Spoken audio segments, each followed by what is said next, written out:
9/11 is an appropriate weapon to be used against Zoran Mamdani. I forgot his name for a second. It's just absurd. And Cenk's going to talk about it for a second, and Lindy Lee is going to make a fool of herself. I don't even know what happens in this video, but I can already predict this stuff. And Geraldo is going to say something that's like kind of reasonable, but also like more economic focused. My problem with Zoran is his economic extremism. One, I think most of his economic policies are fine, like city-owned grocery stores, free bus. I don't like massive rent freeze.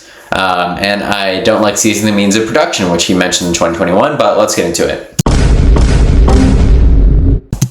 Putting a lot of faces there. What did you make of what Rudy Giuliani said? Yeah, your audience should ignore everything Rudy Giuliani just said. Everything was a lie. Mamdani's never supported Hamas, never said the word intifada, doesn't hate Jews or Christians. Muslims don't have to write out parts of the Quran. It would be absurd to say, hey, if you're a Jew running for mayor, you've now got to write out parts of the Torah or the Talmud, otherwise we don't accept Jews. If you said you're a Christian running, but you've got to cancel out parts of the Bible, otherwise we won't let Christians run. It would be deeply bigoted, and that's what Rudy Giuliani was. Bigoted nonsense, total trash. You ignore every lie he just said.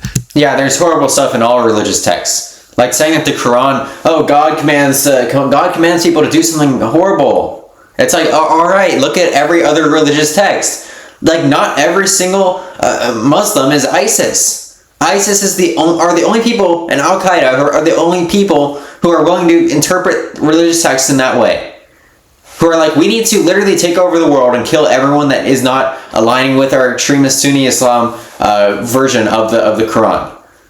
Like at least Hamas and Iran and Hezbollah, at least on the surface level, they're like, we don't have a problem with Jews, and Iran is on a surface level has Jews protected in their constitution.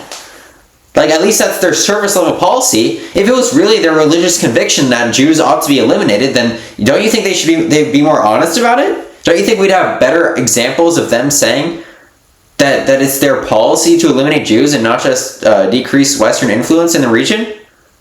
Like, does that not make sense to any of these people?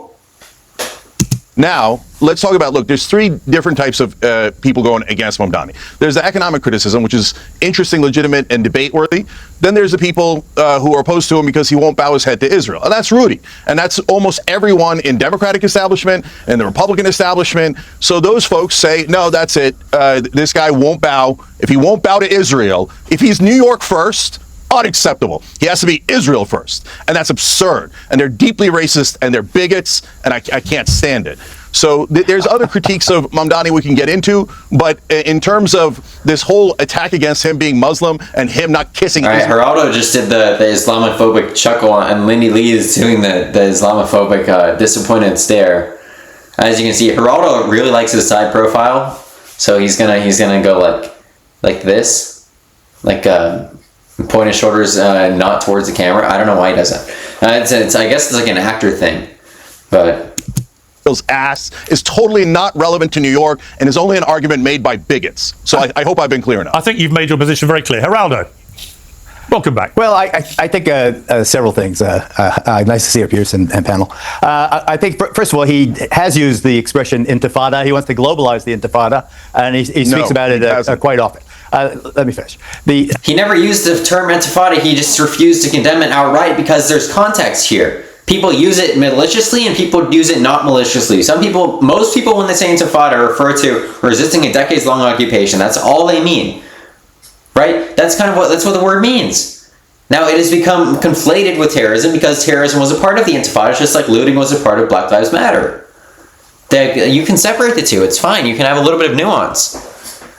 Secondly, I agree with you. I agree with you. Please, it's not. It's on the record. Just look it up. The second thing is that the whole notion. He's never said the whole notion of moving the tax burden in New York from the richer, whiter neighborhoods to the richer, whiter neighborhoods, as if the richer, whiter neighborhoods don't pay enough in tax. We've had enormous flight of the people who do pay tax to the suburbs and to other states, and all we have to do is increase the real estate tax, even more under his proposal, and you'll have no taxable base. You'll have no rich white people to pay the tax. The third thing. All right, this is unproven. This whole capital flight thing is kind of stupid. Like New York, people like living in New York. Raising their tax a few percent isn't going to cause them to up and move, right? I think some of his economic issues are worth questioning, because local provinces and cities are not like governments. They can't just spend whatever they want.